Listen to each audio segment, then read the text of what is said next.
가운데 쓰임받게 하시고 선한 영향력을 끼치게 하여 주시옵소서. 예수님의 이름으로 축복하며 기도합니다. 아멘. 오늘 본문 말씀은 마태복음 3장 11절부터 17절까지의 말씀입니다. 마태복음 3장 11절부터 17절까지의 말씀입니다.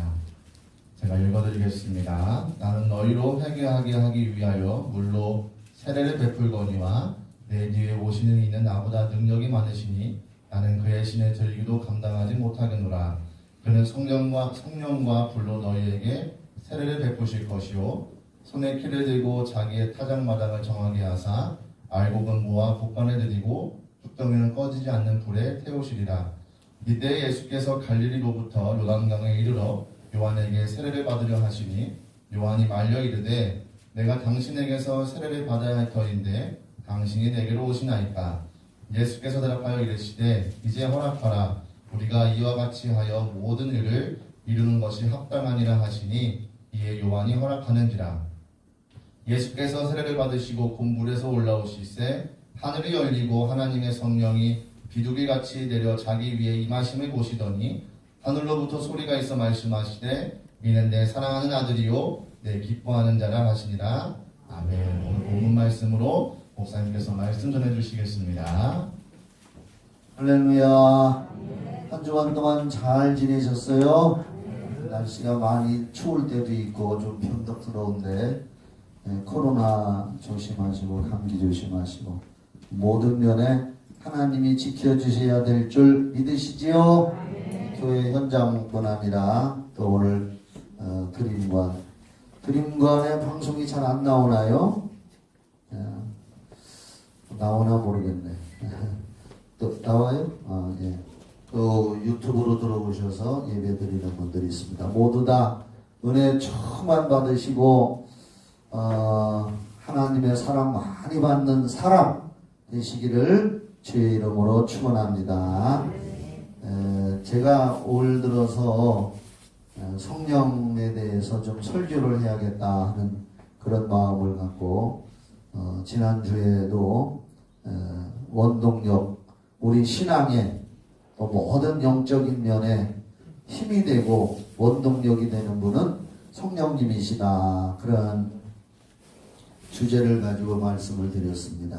오늘도 마태복음 3장 11절로 17절 말씀을 읽고 성령과 불세례 성경에 나와 있습니다. 오늘 본문 읽은 3장 11절에 보면은 세례 요한이 침례 요한이라고도 하지요.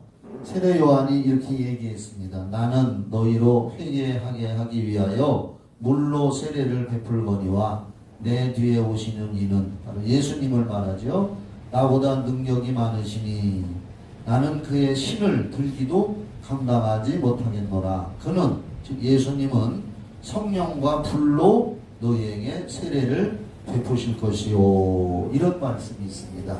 그래서 성령과 불로 세례, 성령과 불 세례 이러한 제목을 택해봤습니다.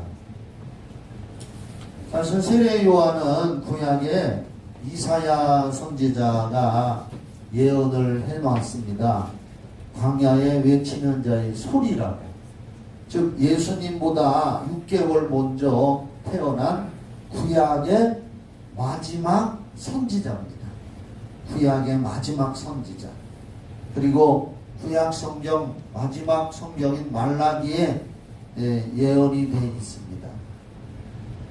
그리고 또 이 세례 요한은 예수님보다 6개월 먼저 태어나서 그의 탄생에 대해서도 특별한 기적적인 일이 누가복음의 쭉 1장에 잘 읽어보면 세례 요한에 대해서 나와 있어요.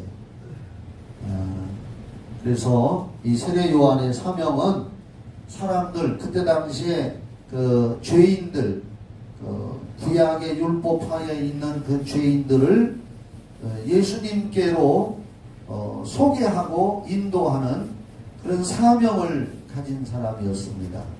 짧게 인생을 마쳤죠. 그렇지만은 사명을 잘 감당하고 천국에 간 사람입니다.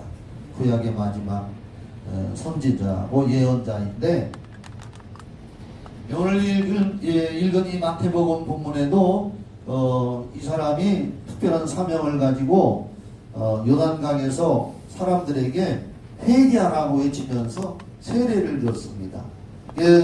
세례 요한이 물 세례를 준 것은 구원을 베푸는 세례가 아닙니다. 그는 구원자가 아니기 때문에. 아멘이시죠? 구원을 주는 세례가 아닙니다. 우리가 예수 믿고 구원받아서 침례를 받는 거와는 다릅니다. 세례 요한이 물 세례, 즉 요단강에서 침례를 주는 것은 사람들에게 예수에 대한 생각과 인식을 바꾸고 이제 곧 오실 예수님에 대해서 마음을 열고 그분을 영접해야 된다. 그래서 내 뒤에 오시는 분이 있다. 나는 그분의 앞팔 앞에서 엎드려서 신발끈을 풀기도 못할 아주 작은 존재에 불과하다. 그래서 그는 흥해야 되고 나는 쇠하고 사라져야 할 존재다.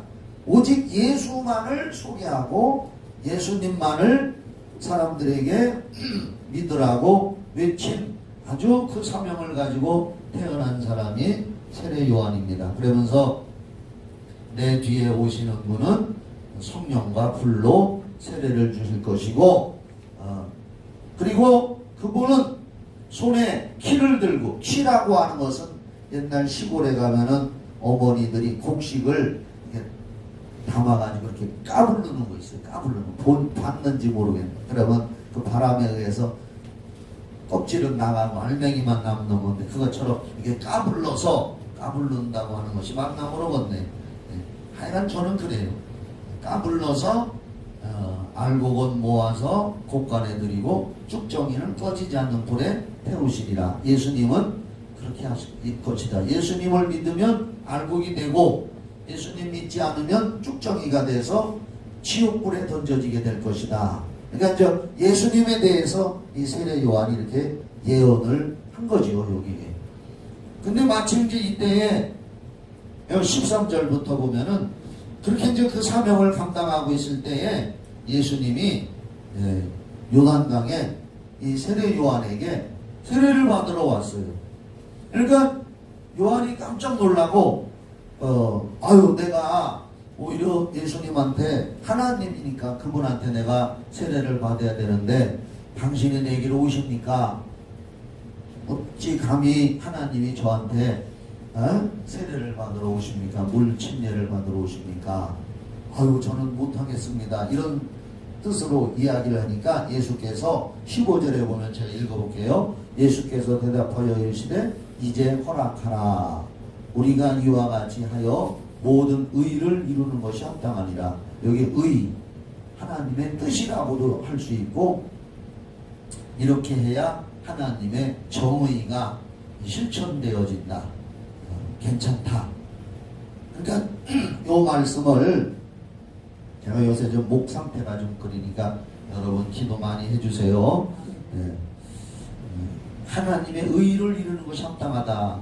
요게 이제 무슨 얘기냐면은요, 여러 가지 또 성경은 해석이 많으니까 이것을 이렇게 저는 해석하고 싶어요. 뭐냐면은 구약 시대에는 백성들이 죄를 지으면 짐승을 끌고 가서 제사장이 그 사람의 손을 짐승의 머리에다 얹어서 죄를 짐승에게 전가시켜서 짐승이 대신 피 흘려 죽었잖아요. 그리고 아사셀의 염소라고 제가 설교도 했잖아요. 1년에 한 번 대제사장이 염소 2마리 중에 한 마리는 하나님 앞에 드리고 한 마리는 백성들의 모든 죄를 그 염소에게 전가시켜서 그걸 아사셀에게 보냅니다. 아사셀은 무인지경의 광야에 있는 악령이라는 이름도 있어요. 그러면 이제 아사셀에게 보내진 염소는 백성들의 모든 죄를 짊어지고 그 무인지경에 가서 그 악한 영이나 짐승에게 잡혀서 죽는 거예요. 그러면 그 아사셀 염소가 백성들의 죄를 다 짊어지고 갔다. 그런 상징적인 의미로 구약 성경에도 나와 있죠. 그것처럼 예수님께서 세례 요한에게 요단강에서 세례 요한이 예수님의 머리에다가 손을 얹고 안수를 하고 침례를 줄 때에 세상 죄를 지고 가는 하나님의 어린 양이다. 할렐루야. 그 말씀이 요한복음에도 나오잖아요. 요한복음에 나오는데 모든 세상 죄를 이제 세례 요한이 예수님의 머리에 안수할 때 여기 그 의를 이루는 것이라는 뜻이 예수님한테 모든 죄가 전가되는 거예요. 이사야 53장에 이사야 예언에 우리 모든 죄를 담당하게 될 거라고 예언했잖아요. 그것처럼 예수님이 이제 모든 죄를 다 예수님한테 인류의 모든 죄를 다 전가시키는 순간이요. 그게 예수님이 안수받을 때. 그리고 이제 십자가에서 예수님이 그걸 다 가지고 가서 죽으시는 거라고. 그래서 요것이 하나님의 의를 이루는 것이다. 이제 예수님이 그렇게 세례 요한에게 말을 하고 세례 요한이 예수님께 안수하면서 침례를 물 세례를 주니까 세례와 침례가 자꾸 이제 혼동돼서 나오는데 그때 이제 예수님이 물에서 침례가 그렇게 다 올라오실 때 하늘이 확 열리면서 무슨 이제 그 환상처럼 기적이 일어난 거죠. 하늘이 열리고 또 하나님의 성령이 보이지는 않지만 예수님에게 임하는 광경이 마치 비둘기가 펄럭펄럭 하는 것처럼 그렇게 이제 환상처럼 그런 모양으로 비둘기같이 내려서 예수님 위에 이렇게 살포시 앉는 것처럼 아마 이제 하나님이 예수님에게 성령이 그 권능이 임하는 것을 사람들에게 보여주게 하기 위해서 비둘기의 형상으로 보인 것 같습니다. 그 순간에만 뭐 지금 우리가 성령 받거나 은혜 받는다고 해서 항상 뭐 여기 비둘기가 펄럭거리 날라오는 건 아니잖아요. 그 순간에 그런 현상을 보여지게 한 것 같아요. 그래서 성령이 임하고 하늘에서 소리가 나기를 이는 내 사랑하는 아들이요 내 기뻐하는 자라 하는 음성이 들려서 세례 요한이 예수님한테 침례를 줄 때에 그런 역사가 일어났고 하나님의 아들이라는 것이 공식적으로 선포가 됩니다. 요것을 제가 요한복음 1장 29절로 34절에 있는 말씀을 적어왔는데 한번 들어보셔요. 마태복음 3장 우리가 읽은 본문에도 있지만 요한복음 1장 29절로 34절에 요런 내용이 또 나와 있어. 한번 들어보세요. 이튿날 요한이 예수께서 자기에게 나아오심을 보고 이르되 보라 세상 죄를 지고 가는 하나님의 어린 양이로다. 내가 전에 말하기를 내 뒤에 오는 사람이 있는데 나보다 앞선 것은 이 말은 뭐냐면요.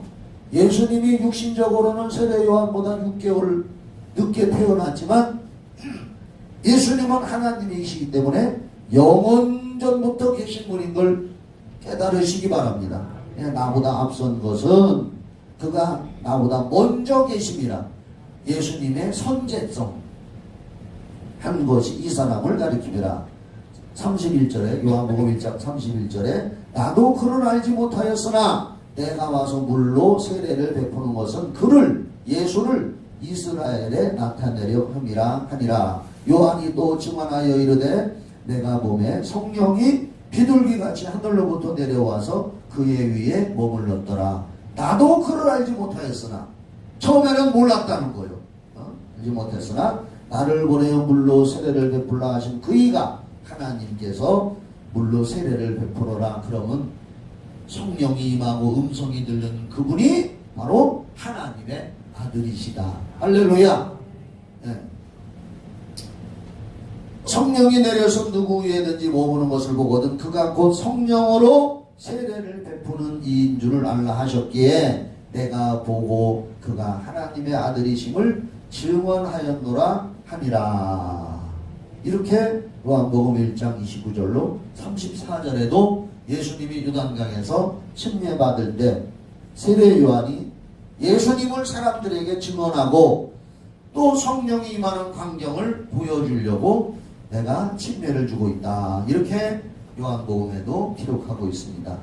그래서 예수님은 오늘 본문 말씀에 성령과 불로 세례를 주시려고 요단강에서 세례를 받을 때 성령이 그분에게 임하셨습니다. 물론 예수님은 하나님이시기 때문에 그분 안에 하나님 아버지와 성령님이 계시지만, 예수님 안에 성령이 이미 계시지만 왜 또 그렇게 성령이 그분에게 임하였느냐 하는 것은 성령으로 세례를 주시는 분이라는 것을 알리기 위해서, 할렐루야, 성령으로 세례를 주는 분이라는 것을 알리기 위해서 이미 그분은 성령을 받아라, 받지 않아도 될 뿐입니다. 그러나 성령으로 세례 주는 분이라는 것을 알게 하기 위해서 바로 침례 요한에게 세례 받을 때 성령이 비둘기처럼 그분에게 임했던 것입니다. 그러니까 이렇게 성령으로 세례를 주시는 분이기 때문에 그분 안에는 성령으로 충만하시다 그 말이죠.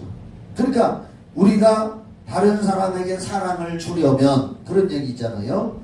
내가 다른 사람에게 사랑을 주려면 내 마음에 사랑으로 채워져야 된다. 사랑으로 채워지지 않는데 어떻게 사랑을 나눠줄 수가 있습니까? 남에게 기쁨을 주려면 내 안에 기쁨으로 충만히 채워져 있어야 내가 또 다른 사람에게 기쁨을 줄 수가 있고, 무엇인가 내게 있는 것을 남에게 주는 것이지요. 내게 아무것도 없는 빈 털털인데 어떻게 줄 수가 있습니까? 그 말대로 예수님은 성령으로 충만한 분. 그래서 요한복음 3장 34절에는 뭐라고 기록했느냐? 한번 찾아줘 봐요. 요한복음 3장 34절.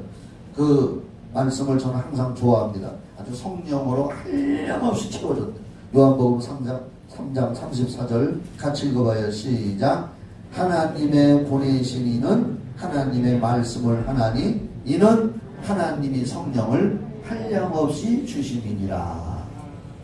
예수님에게는 성령이 한량없이, 그러니까 이제 그릇에다 치면은 이걸 성령을 그릇에다 비유한다는 것이 좀 오해가 있지만은 우리의 이해를 돕기 위해서, 우리들은 반백기 채워지지 않았다면 예수님은 성령으로 한량없이 그냥 가득 채워져 있는 그런 상태라는 거지.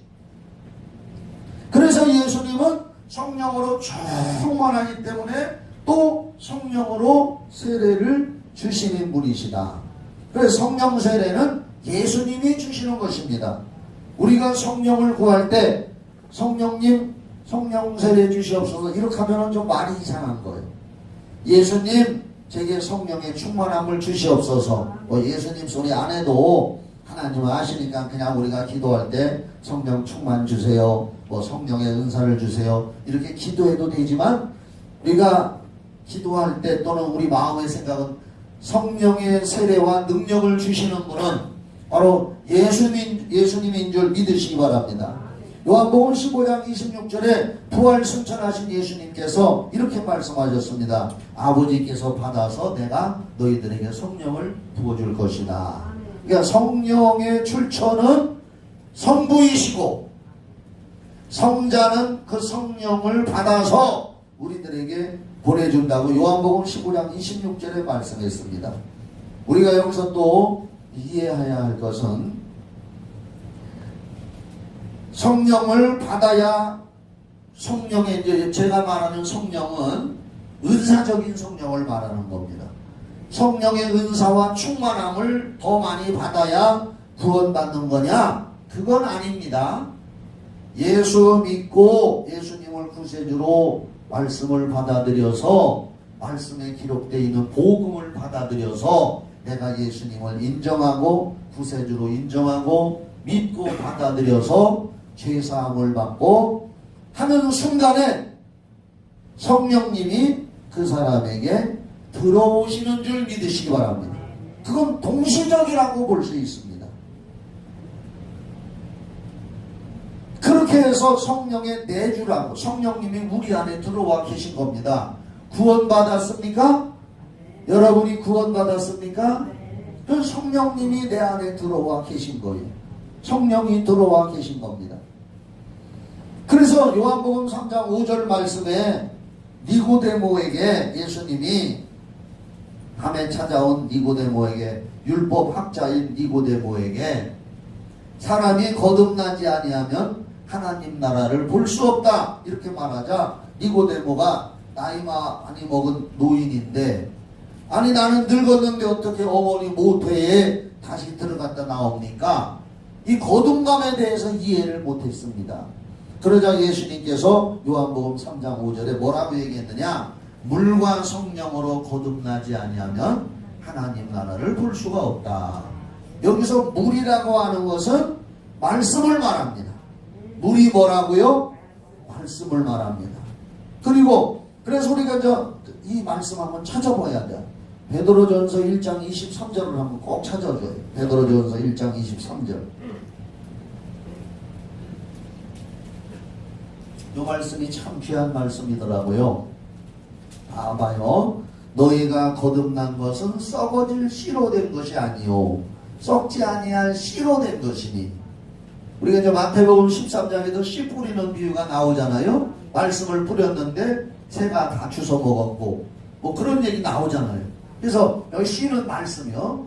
씨는 씨로 된 것이 아니요 썩지 아니할 씨로 된 것이니 살아있고 항상 있는 하나님의 말씀으로 되었느니라.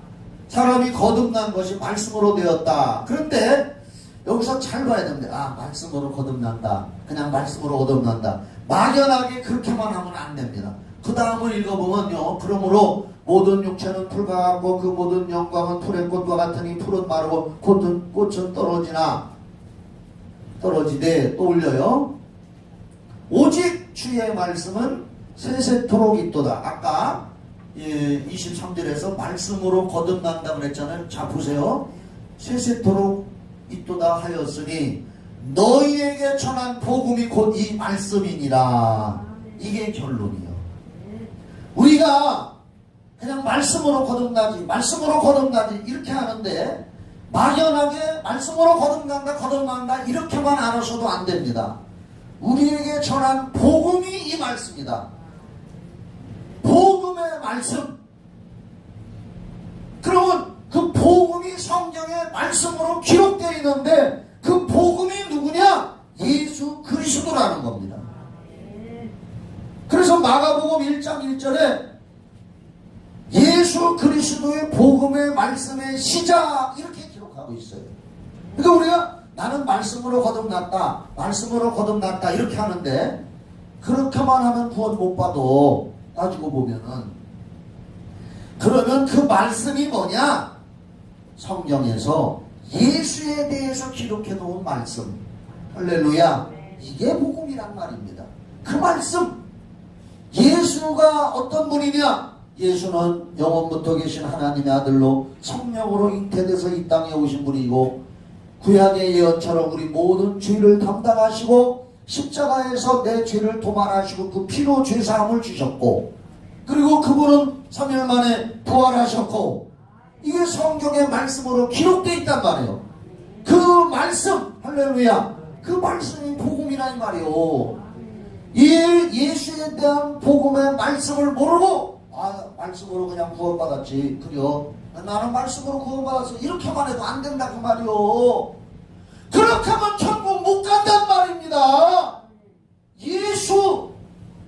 예수가 내 죄를 다 가져가셨고 예수님이 다시 부활하셔서 내 죄가 사해졌다는 것을 확증하셨고 그분이 승천하셔서 성령을 보내주셔서 내가 거듭나는 순간에 성령이 내게 오셔서 동시적으로 그 말씀을 받아들여서 말씀을 받아들여서 예수님을 나의 구세주로 인정하는 순간에 성령이 함께 동시적으로 역사하시는 거예요. 그건 동시적이에요. 동시적.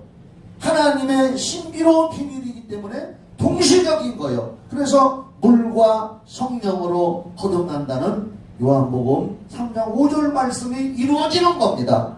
동시적인 거요. 여러분이 예수를 인정하고 그 복음의 말씀을 인정해서 받아들여서 아 그렇구나 예수가 내 죄를 사하셨고 그분이 나의 구세주가 되셨구나 난 이제 구원받았어 라고 인정하는 순간에 성령님이 그 순간에 그 사람 영혼 속에 내주 들어가시는 줄 믿으시기 바랍니다. 자 이렇게까지 말씀드렸고 그 다음에 오늘 성경에 성령과 불로 세례를 준다 이런 말씀 나오는데 성령 세례 받는다는 말을 우리 많이 들어봤어요. 성령으로 세례 받는다. 그 말은 뭐냐? 성령이 들어오시고 거듭난 우리들이 또 기도하고 순종하고 믿음 생활 잘해서 더 많은 은사와 능력을 받는다는 뜻이 성령 세례, 성령 충만 그 말에 포함되어 있는 줄 깨달으시기 바랍니다. 그래서 우리는 천국에 갈 때까지 끊임없이 성령 충만, 즉 성령 세례라고도 하고 성령 충만을 계속 기도하고 사모해야 될 줄 믿으시기 바랍니다. 에베소서 5장 18절 말씀에 술 취하지 말라. 한번 따라합시다. 술 취하지 말라. 큰 소리로 술 취하지 말라. 이는 방탕한 것이니 성령 충만 받으라.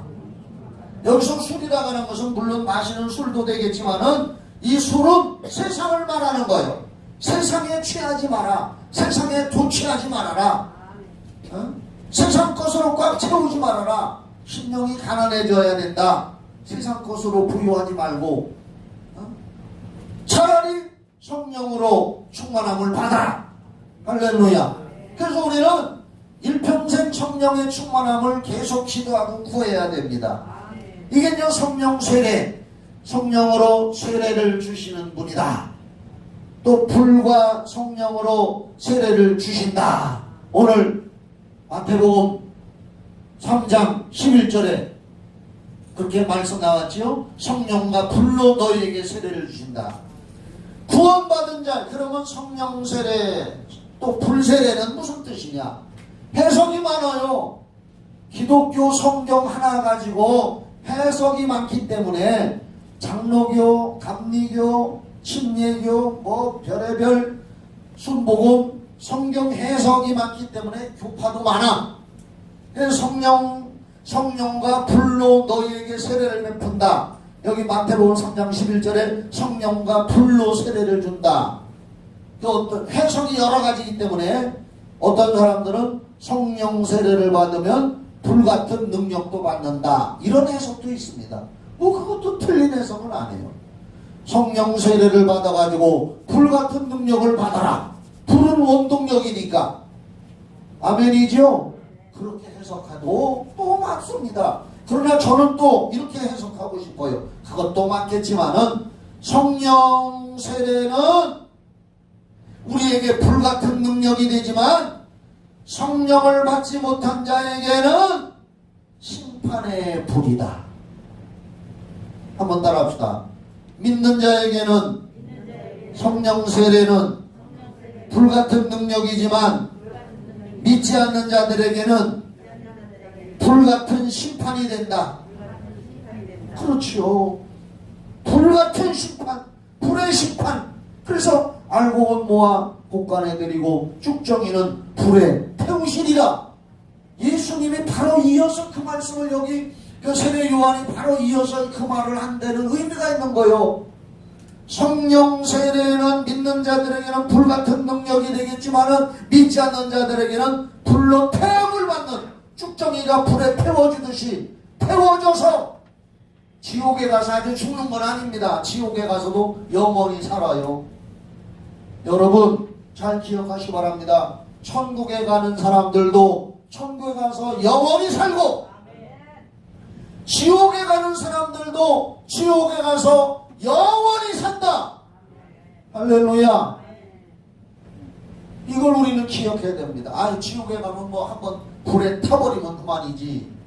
영혼은 죽일 수가 없는 거예요. 심판만이 있는 것이고, 구원받은 영혼은 하나님 앞에 가서 영생과 상급만이 있는 줄 믿으시기 바랍니다. 그래서 성령과 불세례, 성령 세례는 구원받은 자들에게는 불같은 능력을 제공하지만은 성령 받지 못한 자, 즉 구원받지 못한 자들에게는 심판의 불이 되어서 쭉정이로 갈라버린다. 오늘 예수님이 요단강에서 세례 받으실 때 하늘이 열리고 성령이 비둘기같이 내려 임하시고 하나님 아버지의 음성이 들렸다고 16절에 말씀했습니다. 비둘기라고 하는 표현을 왜 썼느냐? 비둘기의 특징은 정결한 자리에를 잘 앉고 더럽고 누추한 자리에는 앉지 않는 새라고 합니다. 그렇게 인식이 되어 있습니다. 그렇기 때문에 우리는 주의 보혈로 예수의 피로 우리의 영혼은 정결하게 된 줄 믿으시기 바랍니다. 여러분은 예수의 피를 마시고 예수의 피로 말미암아서 영혼이 이미 정결하게 된 줄 믿으시기 바랍니다. 이 사람들에게만 성령이 임하시는 줄 믿으시기 바랍니다. 요한복음 14장 16절로 17절 말씀을 제가 읽어드리겠습니다. 예수님이 말씀했습니다. 내가 아버지께 구하겠으니 그가 또 다른 보혜사를 너희에게 주사 영원토록 너희와 함께 있게 하리니 그는 성령님은 진리의 영이라 세상은 능히 그를 받지 못하나니. 이게 무슨 말입니까? 세상에 속한 사람, 구원받지 못한 사람은 성령을 받지 못한다. 성령과 무관하니 이는 그를 보지도 못하고 알지도 못함이라. 그러나 너희는 오늘 여기 나와서 예수의 피를 마시고 예수의 피로 죄사함 받고 구원받은 거룩한 영혼, 여러분에게는 성령이 영원히 함께 하시고 또 너희 속에 거하시며. 온풍기 좀 내려주세요. 해놓은 대로 해놔에 올리지 말고 그냥 내비두세요.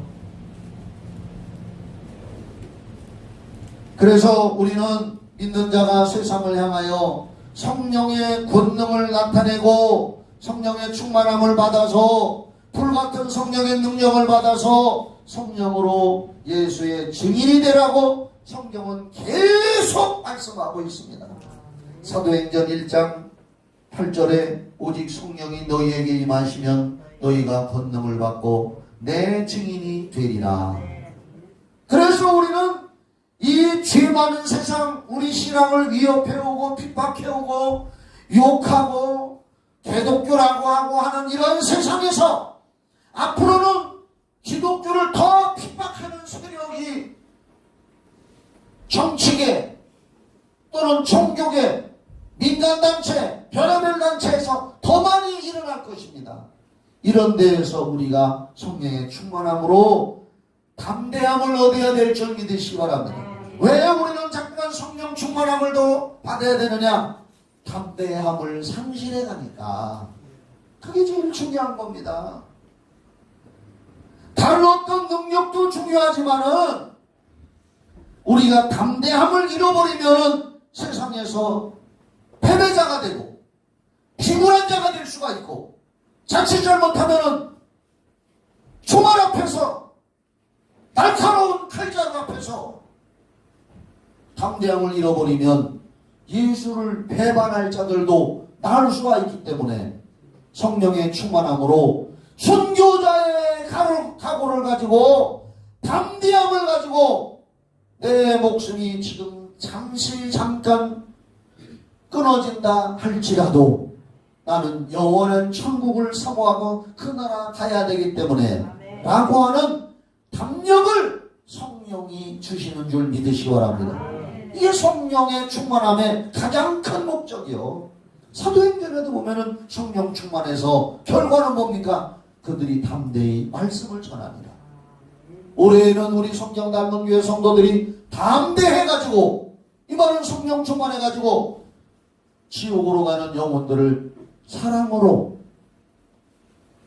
하나님의 은혜로 구원시키는데 올 한 해 나는 한 영혼을 하나님 앞으로 인도해 보리라 하고 기도하시기를 주의 이름으로 축원합니다. 사랑으로 충만해서 영혼을 사랑으로 바라봐야지. 비판의 영으로 충만한 사람은 언제나 남을 비판하고 비방만 합니다. 불평불만의 영으로 충만한 사람은 언제나 불평불만 만들어 놓습니다. 포악한 영으로 충만한 사람은 바로 남을 향하여 온유하지 못하고 포악을 떱니다. 순간적으로 포악의 영에 사로잡혀서 성품을 드러낼 때에 살인을 하기도 합니다. 내 마음에 무엇이 채워져 있는가에 따라서 내 신앙의 인격과 나타나는 열매도 그렇게 된다는 것입니다. 오늘 사랑하는 여러분, 감사의 영이신 성령으로 채우시기 바랍니다. 충성의 영이신 성령으로 채우시기 바랍니다. 이해하고 관용하는 영이신 성령으로 채우시기를 축원합니다. 남에게 베풀고 나누어주는 영인 성령으로 채우시기를 바랍니다.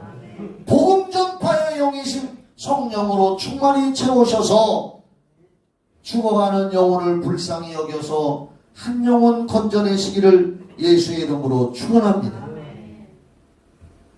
제가 병든 사람들을 위해서 저는 하나님 앞에 날마다 기도합니다. 저는요, 영혼을 사랑하고 영혼을 구원하기 위해서, 또 영혼들이 더 힘을 얻게 하기 위해서 하나님, 저는 끊임없이 아픈 사람들을 위해서 기도하겠습니다. 그럴 때마다 하나님 성령이시여 저를 도구로 사용해 주시옵소서. 성령이 저를 사용하지 않으면 저는 비참한 겁니다. 그래서 저는 항상 성령님 저를 써주시옵소서. 성령님 저를 써주시옵소서. 한번 다 같이 해봐요. 시작. 성령님 저를 써주시옵소서. 기도할 때 여러분 그렇게 제발 기도해 보시기 바랍니다. 성령님 나를 써주시옵소서. 이 타락해가는 죄악된 세상에서 거룩하신 성령이여 나를 써주시옵소서. 저는 그렇게 기도합니다. 제가 유별나서 남보다 지혜가 뛰어나서 귀신을 쫓는 사람이 아닙니다. 저는 아무것도 할 수 없지만은 하나님의 성령을 힘입어서 귀신을 쫓아내고 있습니다. 귀신을 쫓아내니까 사람들이 평안함을 얻고 좋아지는 사람들이 많이 있더라고요. 그런 성경에 기록하고 있습니다. 저는 그래서 일평생 성령을 의지하고 성령을 힘입으려고 하나님 앞에 오늘도 기도하고 내일도 기도하고 내 목숨이 끊어지는 순간까지 그 기도를 하고 있고 또 할 것입니다. 여러분들도 그렇게 하시기를 주의 이름으로 축원합니다. 누가복음 4장 18절로 19절 말씀을 읽어드리고 마치겠습니다. 예수님의 말씀입니다. 예수님이 이렇게 말씀했어요. 누가복음 4장 18절로 19절에 예수님이 회당에서 사람들이 성경책을 갖다 주니까 두루마리로 되어 있는 구약 성경을 갖다 주니까 성경을 찾아서 읽었는데 그것을 누가복음 4장 18절로 19절에 이렇게 기록합니다. 주의 성령이 내게 임하셨으니 이는 가난한 자에게 복음을 전하게 하시려고 내게 기름을 부으시고 나를 보내사 포로된 자에게 자유를, 눈먼 자에게 다시 보게 함을 전파하며 눌린 자를 자유롭게 하고 주의 은혜의 해를 전파하게 하려 하심이라 하였더라. 예수님이 성령으로 기름 부음을 받아서 성령으로 충만해서 그 일을 하려고 복음을 전해서 영혼 살리려고 이 땅에 오셨다고 예수님은 친히 말씀하고 있습니다. 예수님이 하신 일을 우리도 해야 되고, 그래서 우리는 성령과 불로, 성령의 불같은 능력으로 세례받는 일, 충만한 일에 일평생 기도하는 여러분 되기를 예수님의 이름으로 축원합니다. 기도하겠습니다. 사랑의 아버지, 세례 요한은 예수님을 향하여 내 뒤에 오시는 이는 성령과 불로 세례를 주시는 분이라고 했습니다. 하나님 보좌 우편에 가신 예수님은 아버지로부터 받아서 성령을 우리에게 부어주신다고 했습니다. 구하는 자마다 성령의 충만함을 부어주신다고 성경은 약속하고 있습니다. 오늘도 이 예배 시간을 통해서 찬송하면서, 아니 일생 동안 우리는 기도하면서 성령의 충만함을 구하여 주님께 쓰임받는 자로 살다가 천국 가게 하여 주시옵소서. 예수님의 이름으로 기도드리옵나이다. 아멘. 이 찬송 부르면서 성령님 내게 임하여달라고, 더 능력 달라고.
간절한 마음으로 하나님 앞에 한 2분 동안이라도 오늘 설교를 기억하면서, 말씀을 기억하면서, 지금도 하나님 보좌 우편에서 우리에게 성령과 불로 세례를 주시는 예수님, 간구와 우리 교회와 우리 모든 각자에게 성령의 충만한 은사와 능력을 부어주셔서 하나님이 기뻐하는 일을 하다가 천국 가게 해달라고 다같이 주여 한번 부르고 기도합시다. 시작. 주여. 하나님 아버지, 진리요하는 예수님에 대해서 증언합니다. 내 뒤에 오셨던 그분은 성령과 불로 세례를 주시는 분이라고 했는데, 지금도 하나님 보좌 우편에 가셔서 우리에게 아버지께로부터 나오시는 성령을 받아가지고 구하는 자에게 부어주신다고 했습니다. 주여, 아버지, 이 땅은 죄악이 관영하고 사람들은 타락해가고 강팍하고 교만해가고 있습니다. 이들에게 살아계신 하나님을 증거하고 영혼을 살리기 위해서는 우리가 성령 충만함으로 더 담대함을 가지고 세상을 향하여 나가야 되겠습니다. 우리의 힘으로 능으로 못하오니 아버지여 기도합니다. 성령의 충만함을 부어주시옵소서. 우리 교회에 부어주시고 우리 성도들 부어주시고 간구하는 이분들에게 부어주셔서 이 마지막 때에 영혼 살리게 하여 주시옵소서. 영혼 살리게 하여 주시옵소서. 우리 교회를 세워주시고 우리를 먼저 예수 믿게 하시고 우리를 불러주신 것은 성령으로 예수의 증인이 되고 죽어가는 영혼, 지옥 가는 영혼을 살리라고 우리를 불러주신 줄 믿사오니 이 땅에서 성공하는 것도 중요하고 부자 되는 것도 중요하고 건강한 것도 중요하지만 더 중요한 것은 성령으로 담대함을 얻어 영혼 살리는 것입니다. 영혼 살리는 우리 교회 우리들 되게 하여 주시옵소서. 교회만 부흥되려고 하는 게 아닙니다. 하나님, 교회 커지려고 하는 게 아닙니다. 주님, 영혼 살리려고 하는 것입니다. 영혼 살리게 하여 주시옵소서. 지옥 가는 영혼 살릴 수 있도록 우리를 성령의 도구로 써주시옵소서. 우리를 성령의 도구로 써주시옵소서. 우리를 성령의 도구로 써주시옵소서. 교회 성장, 교회 부흥이 아니라 영혼 살리려고 그럽니다. 영혼 살리려고 그럽니다. 영혼 살리고 싶습니다. 지옥 가는 영혼 살리기를 원합니다. 우리를 성령의 도구로 써주시옵소서. 성령의 도구로 써주시옵소서. 하나님 아버지, 교회가 양쪽으로만 커지는 것을 원하지는 않습니다. 하나님, 우리의 간구는 우리가 성령에 사로잡히고 성령으로 충만해서 담대함을 얻어서 이 타락해가는 세상, 예수님의 재림이 가까이 오고 있는 지금 이 시대에 영혼 살리기를 원해서 우리는 간구하고 있습니다. 아버지, 이 마지막 때에 우리 각자에게, 우리 교회에 성령의 권능을 부어주셔서 지옥 가는 영혼, 죽어가는 영혼, 한 영혼 한 영혼을 살려서 천국 백성 만드는데 우리를 성령의 도구로 써 주시옵소서. 써 주시옵소서.